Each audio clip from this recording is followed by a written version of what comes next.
Okay guys, welcome to this video. Today we're going to be doing this endless RBD canon tutorial in Houdini. Let's get into it.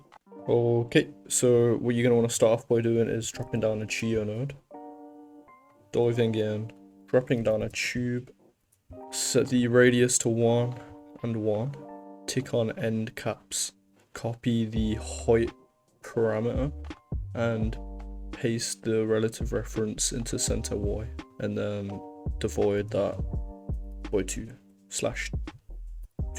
Set the height to 2.5, drop down a poly extrude, set the group to 0, distance to -0.7, and inset to 0.15. Drop a null, name it base. Drop a blast, go back onto poly extrude, scroll down, tick on front group, go onto the blast, go to group and extrude front, tick on delete non-selected. Connect a scatter, scroll up, set the force total count to 1, scroll down to global seed, type in $F, drop a copy to points, connect the right input to the scatter, drop a platonic solid here, duplicate it, set it to octahedron and a torus. Set the radius to 0.5 on the first. On the torus, set the uniform scale to 0.3. The X radius to 1 and the Y radius to 0.5. Now drop a color after each node and connect it like that. Set that to red, set this to green, set this to blue. Drop down a pack underneath each color. Grab each output of the packs and connect a merge. Bring the copy points here and connect that to there, and if you click play, the objects should spaz about like that. On the copy to points, tick on piece attribute and make the name variant.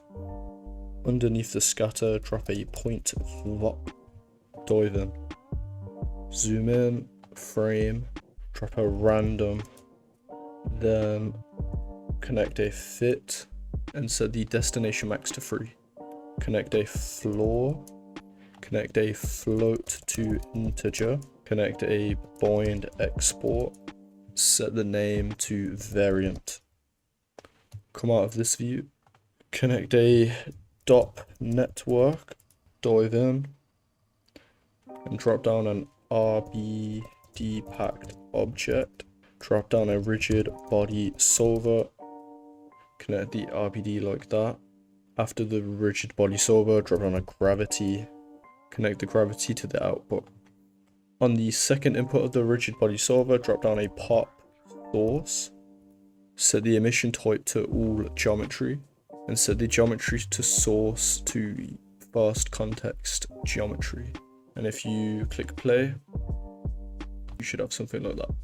Above the gravity, drop down a merge node, connect a ground plane to the merge and adjust it like that. If you rewind it and click play, the objects should just fall on the ground like that. And we definitely need to change the size of this green to 0.5. Back into the .NET and click play. Come out of the .NET. After the point VOP, drop down an attribute randomize, set the name to V, set the min value X to -1, set the Z to -1, set the Y to 6, set the max value of Y to 16, go to the options tab and in the global C type $F times 2.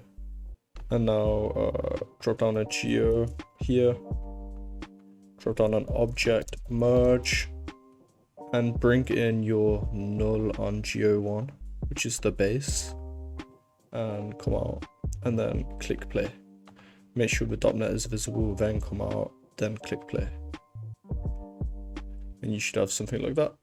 And in the thumbnail, I've literally just adjusted the base geometry a little bit through the object merge and added principled shaders to the floor and added a score light and point light. And that is how you create this endless RBD cannon in Houdini. Thank you for watching.